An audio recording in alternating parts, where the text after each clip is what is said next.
नमस्कार दोस्तों, hit machine Khesari Lal और एक्ट्रेस रानी का ज़बरदस्त टांडम वीडियो सॉन्ग आ रहा है दोस्तों। हाँ दोस्तों, मैं बताऊंगा आप लोग को कि हिट मशीन खेसारी लाल यादव और एक्ट्रेस रानी का एक पर एक बहुत ही बढ़िया बवाल सॉन्ग आ रहा है।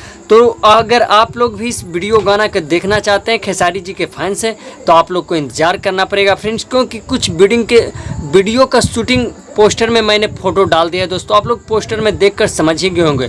और मैं बताऊंगा दोस्तों कि खेसारी लाल के साथ आ रहे हैं भोजपुरी के बहुत ही अच्छे मॉडल, बहुत ही अच्छे आर्टिस्ट जो भोजपुरी में रंगारंग कार्यक्रम कर चुके हैं, एक्ट्रेस रानी चंद्रा जी। तो हाँ दोस्तों, मैं बताऊंगा कि ये गाना भी जो आएगा खेसारी जी का ट्रेंडिंग हिट मशीन का, वो बवाल ज़रूर मचाएगा दोस्तों। और हिट मशीन का जो वीडियो शूट हो रहा है दोस्तों, आप लोग थंबनेल में फ़ोटो देखकर समझ ही गए कि क्या बवाल सॉन्ग आने वाला है। तो आप लोग इसी तरह से इस वीडियो को ज़्यादा से ज़्यादा शेयर कीजिए और खेसारी जी या पवन जी या कोनो भी भोजपुरी सुपरस्टार गायक नायक के वीडियो देखे खातिर रहो सब हमारा चैनल के सब्सक्राइब करी। अब वीडियो के लाइक कमेंट भी जरूर करी भाई लोग। कहा है कि हम कोनो भी न्यूज़ खबर अपना चैनल पे सबसे पहले लावत रही, तो रहो सब ज़्यादा से ज़्यादा वीडियो के शेयर करी भाई लोग।